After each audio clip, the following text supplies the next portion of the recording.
Hello, everybody, and welcome back. I heard that there's a new Godzilla movie, and I'm a big Godzilla fan. I heard it's good, too, so I haven't seen it yet, but in the meantime, I figured I would sketch out a Godzilla and show you guys how to do it.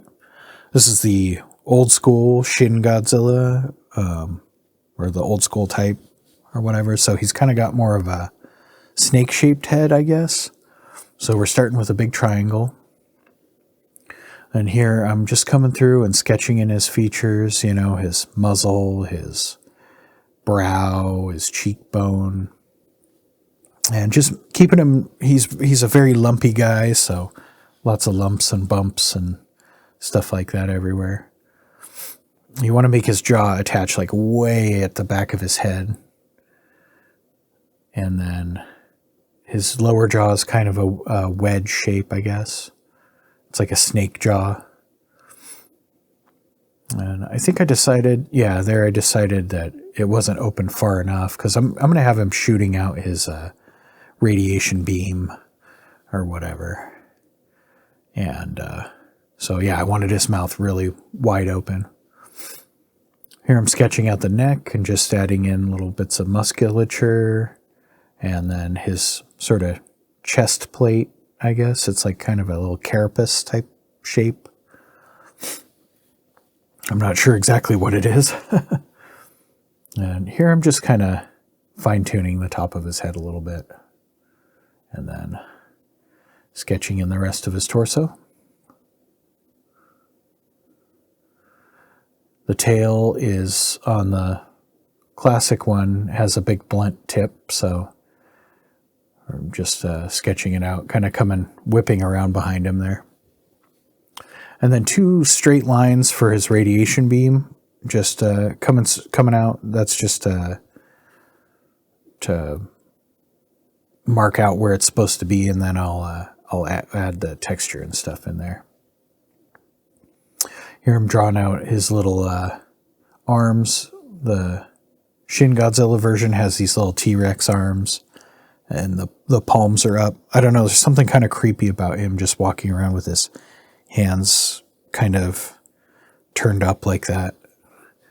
I think the Shin Godzilla version is more of he's almost like mindless. He's like a force of nature, like a natural disaster or something. So I was trying to capture that by kind of, giving him like blank eyes, and he's not going to have look like a predator. He's almost like insane or something. I don't know how to describe it, but it's an interesting. I think that's my favorite movie so far. I want to see the new one though. But yeah, I'm just sketching in his little claws, and then here I'm coming through, adding the teeth, keeping them nice and jagged and uneven, and that's how you get those cool monster teeth. Is just make sure they're different lengths and they don't line up all perfectly. And then I like to have them kind of flip directions down at the bottom like that. It's not very realistic, but I think it looks cool. And then I like to start his spikes that come off his back way up on his head. I just think he looks cooler that way. I think they start a little further down on the Shin Godzilla version. But it really depends on which version. And how you draw these things is they're kind of funky. You get a feel for it once you've practiced it, but they're almost like these snowflakey, kind of spiky plates that stick out of his back. And if you don't get it at first right away, just try, just mess around with it and you'll get the hang of it. They're kind of, it's almost like an ellipse sticking out of his back with these jagged, sharp points sticking out. And then you want to make sure and layer them, add some smaller ones in the front there. And here I'm just coming through and refining some of the face details. I didn't make the sketch portion of this go as fast, so you could kind of see how I was doing it a little bit better. This is, I think, maybe 400%. And then the inking portion is 800%. So The whole drawing ended up taking about 2.5, 3 hours, somewhere in that neighborhood. But yeah, I'm just going through and adding little textury, lumpy lines to, you know, the edges of everything, and he's got a ton of texture. So here I'm adding in the gills. I don't know if he has these after he like evolves into like the more upright form, but I just thought they'd be kind of cool. It doesn't have to be perfect. He's a, you know, fantasy monster anyways. And then in Shin Godzilla, the end of his tail is like crazy. It's like all, I think at one point it's like kind of like splitting open, and there's like a bunch of little tiny baby Godzillas coming out of it or something. So I just kind of wanted to make it look like it was mutating and splitting open. And yeah. And here I'm adding more of those spiky plates to his tail area. Just kind of having him taper down, get it smaller and smaller. And then for some reason I was trying to draw those contour lines coming through here, but you'll see I realize in a second that his tail's segmented. So yeah, so here I start drawing in the segments. Just giving him a little bit of a lip on that top edge to you know, have them stand out from each other. And then refining. I still wanted the tip of his tail to be mutated, but the rest of it to be segmented. And then down here I was going to kind of draw the top of his thigh. You can see I drew it a little bit, but it just wasn't enough of it showing, so I'll erase it, yeah, here, and then I kind of just draw in some texture, contour lining type stuff. And here I'm adding the horizon. There's going to be a bunch of buildings like cityscape in the background there. Just a really vague kind of, I didn't want it to be the focus or anything. I was trying to keep the drawing a little bit faster, because originally my plan was to do it in real time, but the audio gods were mad at me today. So yeah, we're doing time lapse, and I'm just going to do this voiceover. And then, yeah, you can see there I added a bunch of texture to the radiation beam. And here I'm giving it a light erase before I start the ink. And when you do this, you just want to be careful that you don't, you know, erase too hard. Otherwise, your ink will start feathering. I like to use the kneaded eraser for that. This is the TWSBI Eco with the fine nib and platinum carbon. And I'm just coming through and outlining all the you know, the main sections of everything. And I'm leaving a lot of the contour lining and the hatching open for the next pen, the extra fine with the Noodler's black in it. Funny enough, I was using Noodler's black for a long time, and I was using it in my thinner pen, thinking that it was lighter. Well, it turns out that you actually have to shake Noodler's black. So if you don't shake it, it'll be this gray color, but if you shake it up, it's actually pretty black. So I have it shaken up now, and I refilled the pen with it because I was trying the Lexington gray, but Lexington gray feathers a little bit more on some of the cheaper papers and I like to use cheaper papers if I can get away with it. And so I'm switching back to the Noodlers because it doesn't, the Noodler's black. And that's just their standard black. It doesn't feather very much. So, and then, yeah, a good tip when you're coming through doing those teeth, just make sure that you leave a good amount of negative space all the way up. You don't want to have the two lines bleed together. It's just a good way to make sure that all the teeth are nice and visible. And here I'm coming through and lining out the spiky bits. I think his spikes turned out super cool in this drawing. I was pretty happy with those, actually.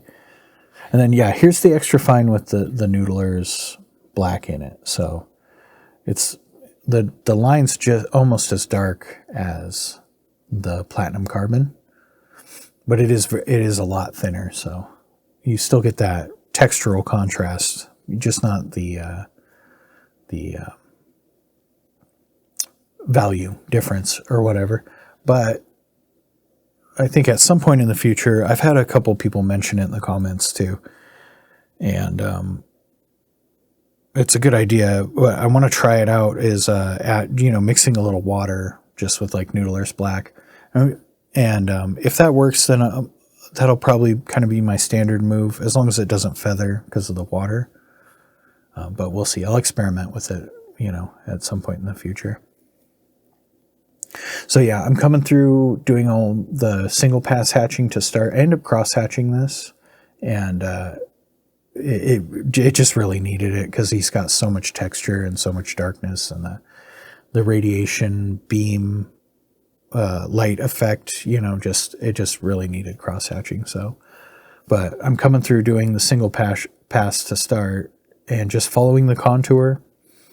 I have a video on this and I'll link it in the description, but what I do is I kind of imagine a wireframe over of the shape of the object. Like I imagine it's three-dimensional, and then I follow the contour with the hatching, and then one way, and then I'll follow the other contour line of like the wireframe with that kind of taper shape that I make with the hatching.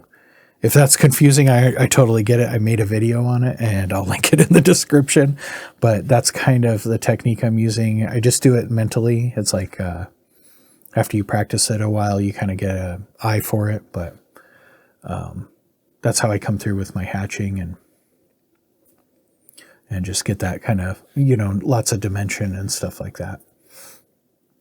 And then here I'm hatching in his mouth, like dark on the inside, because I wanted the radiation beam to look super bright. And then I'm doing a sort of a lighting effect here where it's got a highlight, the light source is coming from the radiation beam, I guess. And so I'm trying to arrange my highlight accordingly. And then, yeah, here I'm coming through and just outlining the radiation beam and adding some contour in there. I want it to be really straight up towards his mouth and then kind of get like billowy as it got further down, like it's meeting wind resistance or whatever. And then, yeah, I wanted his head to start getting darker the further it got away from the light effect, right? So I started going darker with the hatching, and originally my plan was to just do a single pass hatch and go darker with it, but I wasn't getting the right amount of contrast out of it. So I ended up, a little bit later, you'll see I come back through with some cross hatching, and yeah, it turns out really nice. Here I'm doing more single pass hatching through the spiky bits and just making sure that back edge of his neck and head are nice and dark. So yeah, I got the pen from TWSBI fixed. Well, not fixed. They sent me a new pen body in the mail. It was super quick. They were super awesome. I don't know if I talked about this in a video. I should make a whole video about it, but it was super cool. So I'm using the TWSBIs right now. I've got that Opus 88 pen working pretty well too. The nib was kind of all messed up out of the box, so I had to do some tinkering with it, and maybe I'll just kind of make a whole pen video next week at some point and kind of update everyone on all that stuff. But I'm back to the TWSBIs for now. I just love that the nibs that they have. It's like those number 4 nibs are just the right amount of stiffness and all that kind of stuff. Yeah, so here I'm coming through with that cross hatching. I did a little bit down there, and I'm just layering over the back edge that's furthest from the light source where it needs to be nice and dark. I did a little bit through the plates, the spiky plates coming out of his back. I did a little bit of cross hatching there. And then, yeah, I'm just going to cross hatch all this kind of stuff down here. Just down in that corner, you know, get those shadows going nice and good.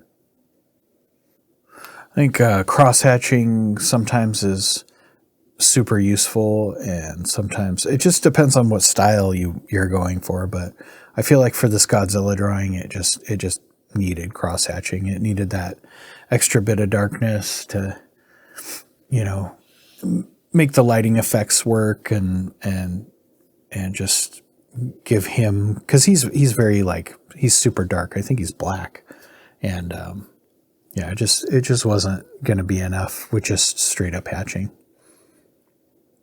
So yeah, here I'm coming through hatching in the tail segments, following the contour. You can really see how I follow the contour on this tail section right here. See how it's almost like following the exact contour. And then if there were like vertical lines running through the sections there, it would follow those too. Yeah, and then doing some cross-hatching through there. I wanted the tail to get really dark where it goes behind him. And doing some hatching in the spiky bits. And then here I was just doing a little bit of an edge shadow underneath the edge of his tail sections there. And then I'm coming through and doing some contour hatching through the tip of the tail. I wanted the tip of the tail to be just kind of crazy, like super mutated shape looking. So I just kind of went nuts on it, and I think it turned out pretty cool. But yeah, I end up adding a bunch of little, you know, feathery sort of, or not feathery, these things, whatever they are, little hangy off bits, and like it was mutating or something. And then, yeah, I'm just outlining the cityscape in the background. And now I'm just kind of hatching it. I'm just giving it like a sort of a one tone, one value, and just kind of arbitrarily putting some hatching in there. I wasn't too worried about giving it a certain texture or anything like that. So I just kind of wanted it to go into the background and just give the whole thing a little bit of dimension, right? So yeah, and just, you know, you don't need to like follow a direction or anything like that when you hatch like that. And then, yeah, here I'm doing a little bit of contour stuff on the radiation beam. I kind of wish I would have made the contour lines going the other way, so it was kind of coming more towards you. But, you know, I was, you know, kind of losing track of stuff there. And that's how it goes sometimes, I guess. And then here I'm doing the hatching in the sky. Sorry, it went off the screen a little bit there. I sped past a bunch of the stuff that was off screen, though, so... But yeah, and just doing this kind of, my little sky texture I like to do, those are just like rows of tapered hatching that, you know, kind of have that negative space in between them. Kind of looks like, you know, sunset or something to me, I guess. And yeah, coming through, hatching through back behind his spikes and then a little bit under his head here. I also kind of wanted it to act as like a highlight for the radiation beam, so. And then here I decided to do sort of a thicker outline on everything, and, you know, just line around the peripheral outlining. Jeez, what am I saying? But the way I did it is I kind of had it taper, which I think is kind of a cool look. So I didn't have it go around like the tips of the spikes or anything. I would just kind of have like a thicker outline in the corners and leave any like tips with a thinner line. I think it's a cool look. Gives it that kind of, and you know, not like a very uniform line. I was kind of going for thick and thin and just give him that kind of, I don't know, kind of a chaotic sort of look to him. And same thing with the outline here, or the border around everything. Just, you know, going through with that kind of thick and thin outline and just giving it a little bit of pop. Really kind of, the borders always just really like make it, it adds like a whole nother level of dimension to it for some reason. So I really love doing them. But yeah, that looks like it's about done there. Hopefully you enjoyed the video, and if you did, go ahead and give it a like and a comment and consider subscribing. A special thank you to my patrons on Patreon. You guys make it possible for me to buy extra art supplies every month. If any of you are interested in signing up for the Patreon, there's a link in the description and then also a card at the end of the video here. And yeah, thanks to everybody for watching, and I will see you all in the next video. All right, bye.